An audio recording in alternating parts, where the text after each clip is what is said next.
Right, today is yet another beautiful day the Lord has given unto you, and I abusia for India kwans me ma obi bia kwa abasonko eba possible TV GH meeting a different statue aka possible meji this adom ne ahwe into Nyankopon adom ye nyina ye ho abusia for ahad ma wa ya we say anytime any day amenu mi ni bedi nhye mo platform is not so mind konkron gan na mu nsem na madom suko akohwe bia me de bi eba beso mo sanso na ma wa ya we say anytime abibi ebesi e wo mind gan na mu no aha na obenye mu nkyeremu eno no kre na nkasa nkasa me no ka so di ba ko bia drop mu osi pa trendy wo social media na specifically YouTube indi kwans me pese mese wadaje no yenko ne yenko tie nseme wo audio we mu ne wi a na nyina ya kya yajo. Ken Agyapong is not going to be an easy candidate to defeat by all standards. Yes. Because you're a businessman, he's a businessman. Not because he relates to the grassroots in a jovial manner, in a simple manner, in an ordinary way, easily accessible by the youth. Okay, and then he is one person who can swing between the two groups of the MPP and bring them together. It's just like the MPP, they're also going for the, how many of them, 10? Yeah, 10, they are going to slash it to 5. Yeah, the special Congress. Yes. It's going to be an interesting race. Who do you fear most among them? Ken Agyapong. Oh, you fear Ken more than anyone. Why? You think he is? Ken Agyapong is not going to be an easy candidate to defeat by all standards. Yes. Because you're a businessman, he's a businessman. Not because he relates to the grassroots in a jovial manner, in a simple manner, in an ordinary way, easily accessible by the youth. Okay, and then he is one person who can swing between the two groups of the MPP and bring them together. You see, we have the Kufuor's side of MPP, and we have the Nana Addo side of MPP battling for their leadership. Now, when you look at Ken Agyapong, he's an ordinary person who can bring all those groups, and they can find it easy accessing him and coming together. He can unite the party, the MPP. I'm not campaigning for him. I'm not campaigning for him, but he can unite the front of the MPP. Now, the problem of Alan and Dr. Bawumia, my brother, is that Dr. Bawumia's problem is because he's member of the ruling party that have actually not performed so well. Okay. He's part of Nana Addo's. Yes. And he's the economic management team. So for him, defeating him in an election is a very strategic way in 2024 election. Because he comes to say, he can't say I was not part of the mess. He cannot come and say he was not part of the success. Whether success or mess of this government, he's part of it. So he is ruled out. Okay. Alan Chirumantetu, same, because he's also a minister of state and all that. But talk about Ken Agyapong. What position have he held in the party of MPP ever? He's an ordinary MP. He has never held any ministerial position. Maybe committee. He has held committee in parliament. He has never been a deputy minister. He has never been a CEO. He's just his businessman and his MP. So he's the most dangerous among them? Yes, he's the most dangerous candidate among them. And if you want to go and sit down. No, the pointers you've raised, I'll be checking. Mary said it. And his problem, you see, his problem is to be able to be part of the first 5. Okay. If he's able to be part of the first 5, there's a likelihood that he can win. Okay. But the first 5 too, there's a danger for him.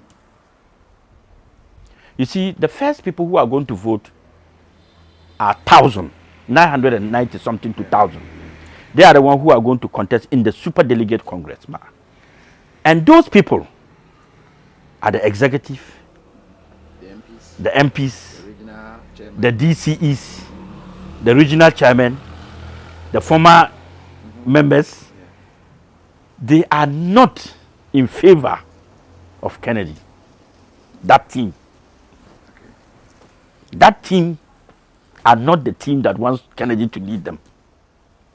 That is the danger. And that team is not a team Kennedy can bribe. And that is not the team Kennedy relates to. Those teams are the teams that Kennedy insults every day and castigate every day and make them feel like a threat. That team is the team that don't ever want to see Kennedy Agyapong around any of their offices. I'm telling you the truth of the matter.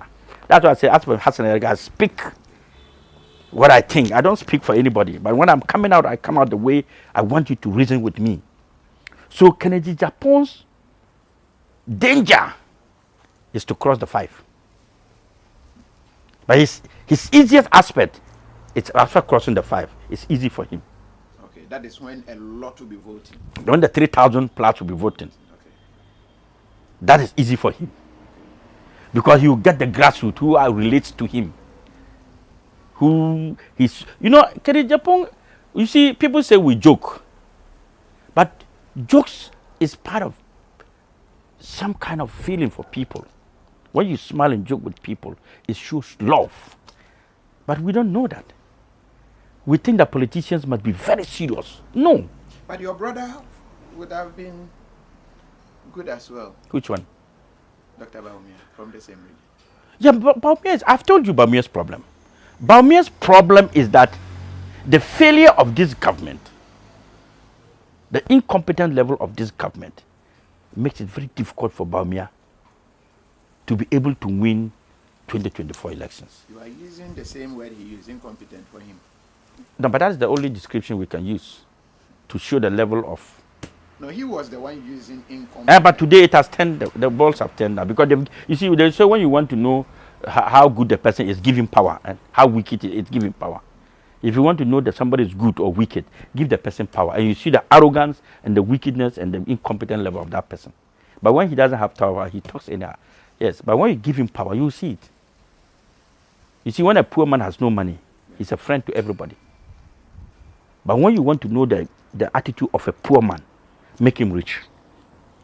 And you see, even you become a problem to you. So that's why God makes some poor and some rich. When you see you know, let me not talk too much. I will tell you a lot of things that some people will feel offended. Yeah. But I don't want to. Because everywhere you find yourself is the position of God. It's a decision of God to position you there. And when you are there, be there. That's God's intention. When man takes you out, he will see your attitude. You see, there was a man, let me give you a story about the Bible or the Quran. There was this man who was a cripple. And Prophet Muhammad sallallahu alaihi wasallam is a kind of person, when he prays for you, your things will work well. This cripple, every day, a certain man will come and pass in front of the cripple and go to the Prophet and pray with him and come back.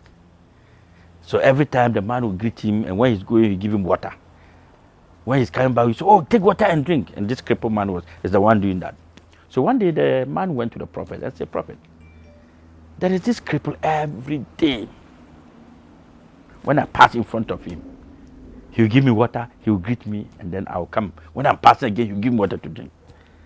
Why don't you just pray for him to be able to work?" Then the Prophet said, "Leave him where he is. He will pray tomorrow to God." He prayed to God, and God told him that the man should be where he is. God said, "No, leave him to be where he is." The man insisted, and the Prophet told him, "Look, I have prayed to God, and God said he should be where he is. Why do you want him to walk?" Because God knows. He said, "No, you keep praying, ask our God," because he's a forgiving God. He's a God of all kind and everything. It's okay, no problem. Prophet prayed to God and told God, "Please, God, a very good servant of mine is asking for me to pray for this man. And as your servant, I want you to give me the power to heal this man." God said he is healed. Tell the man that tomorrow he's healed. When he goes, he should just pray for him. When they prayed, the man went and prayed, and the man was healed. He had his leg, now he can walk. The next day in the community, 100 people were dead. The whole community, they got up, 100 people were dead. They didn't understand. 2 days later, another 100 people died. They've killed 100 people. The man cannot find. They said that every day he comes to the community. Now every day they are burying people. So he went back and told the Prophet, Prophet, this is what is happening in the community.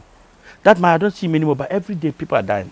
And the prophet spoke to God, and God said, I told you, let him be where he is. This is the man. So not knowing that's the man who goes around the community and killing people bad. Because he has legs, he can now kill everybody who misbehaves, just kill him. So the guy went back to God and begged him to make that man triple cripple. Triple cripple. Or the legs, the hands, even the mouth. So that he cannot talk, he cannot even fetch water. So you see, human beings, let's pray for God for where we are and leave the rest to them. Thank you very much. We on some issues, and we will come and look at your story in detail. No problem. The Dr. Ahassan Ayariga story. Okay.